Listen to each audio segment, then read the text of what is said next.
Coba fitur dengarkan berita di News Plus aplikasi RCTI Plus.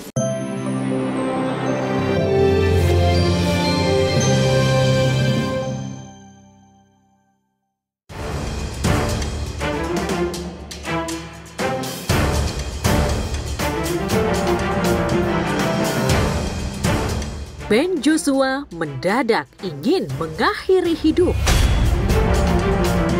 Apa yang membuat pria yang karib disapa Benjo itu mendadak melakukan hal buruk tersebut? Benarkah guncangan hidup serta masalah yang tak terselesaikan membuatnya seperti itu? Di kehidupan nyata, Benjo tak mungkin melakukan hal seburuk itu. Itu semua tergambar dalam sinetron Terbelenggu Rindu. Benjo yang berperan sebagai Noah seperti kehilangan arah ketika mengetahui satu persatu kebohongan yang dibuat Fernie. Dan yang paling membuatnya syok adalah ketika mengetahui jika dirinya dinyatakan mandul dan Fernie menduakan cintanya. Tekanan hidup yang luar biasa hebat membuatnya tak mampu menopang hidup. Kondisi ini merupakan salah satu penyebab terjadinya kemandulan pada pria.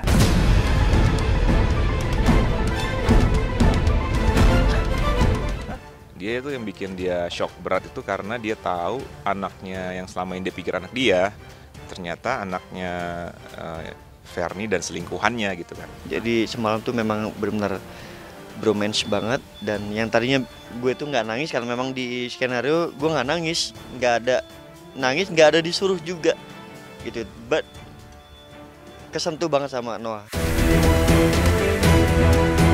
Konflik antara Noah dan Fernie semakin memuncak.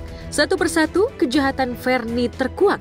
Di tengah lilitan prahara, Biru dan Amira jadi sandaran Noah.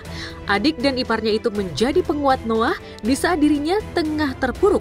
Maaf Amira membuat Noah kembali bangkit hingga siap memberikan bukti-bukti kejahatan dan perselingkuhan Fernie kepada Biru. Jangan lupa Mas, ada Mama, ada gue dan juga Amira. Apapun yang terjadi kita semua sayang sama lo Mas.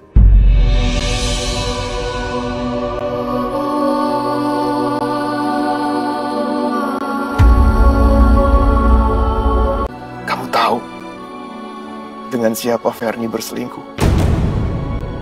Dia selingkuh dengan almarhum suami pertama kamu, Aditya. Bayang gak sih dia bucinnya parah kayak gitu, tapi ternyata istrinya hamil dari laki-laki lain. Dan yang lebih parahnya dia selingkuh sama almarhum suaminya Amira. Biru sama Amira datang nolongin, ya nggak jadi meninggoy dia.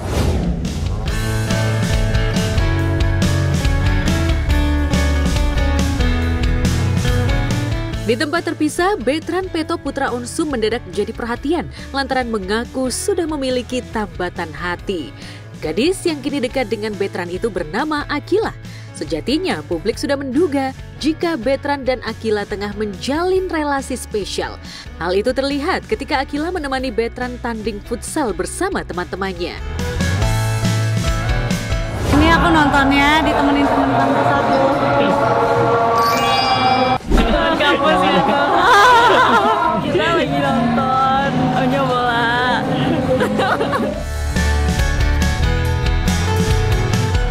Puncaknya ketika Onyo biasa Betran Peto disapa memperkenalkan langsung ke Wenda saat menjadi bintang tamu siniar miliknya. Pelantun tembang Bila Memang Kamu begitu percaya diri memperkenalkan Akila kepada ibunda tercinta. Bukannya marah atau melarang, justru Wenda merasa terharu.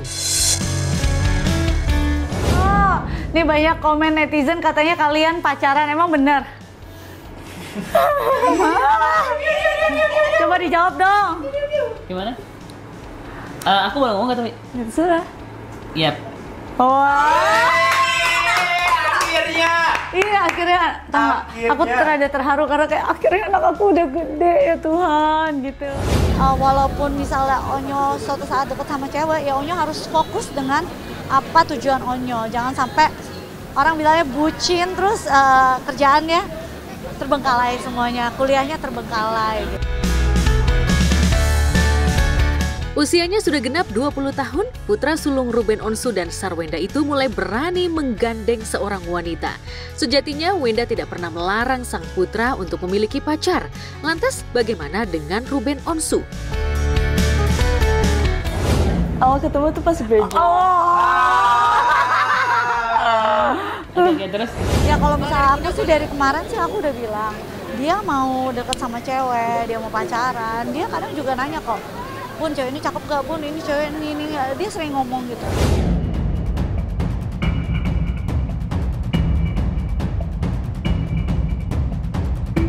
Di tengah buncahan bahagia Betran dan Akila, pedangdut Dewi Persik justru masih terus mencari cinta.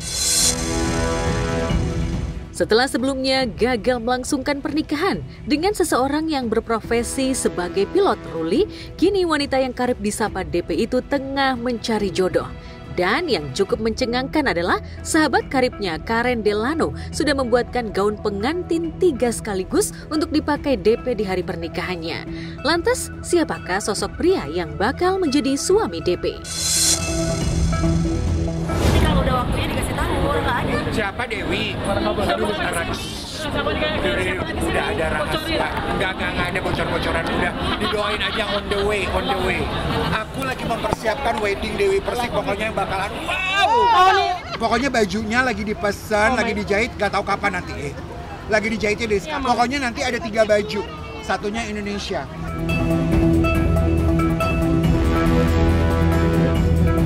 Perjalanan cinta DP memang tak selaras dengan karirnya di industri hiburan tanah air. Bercerai dengan Saiful Jamil hingga sempat memanas dan akhirnya menjalin relasi spesial dan menikah dengan Aldi Taher. Namun sayangnya pernikahannya dengan Aldi hanya seumur jagung dan akhirnya bahtera rumah tangganya karam. 8 tahun hidup sendiri, akhirnya DP membuka hati untuk Angga Wijaya, pria yang sempat menjadi manajernya. Namun sayangnya pernikahan itu kembali kandas dan bercerai di tahun 2022. Dan yang terakhir dengan Ruli, ia kembali gagal. Lantas benarkah kegagalan tahun lalu dengan Ruli membuat DP semakin selektif untuk mencari jodoh? Enggak. Udah setahun yang lalu kan udah bubar. Alasannya nggak jodoh. Nggak sevisi misi ya Bun ya. Kabar bahagia. Nggak ada pasangannya gimana? Nggak ada, lagi sibuk kerja saya, nggak ada pikirin itu. Apa yang membuat DP sulit mendapatkan jodoh? Benarkah sosoknya yang dikenal kerap memantik kontroversi, membuat para pria di luaran sana memilih mundur teratur?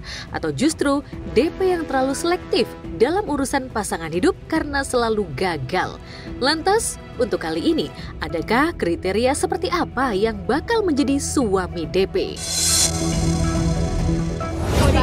Pasti doakan dapat laki-laki yang soleh. Amin. Jadi kalau aku dapat laki-laki yang soleh, kalian yang senang semua. Ya nanti aku tunggu aja Idul Adha deh di rumah ya. Ya udah. Ya.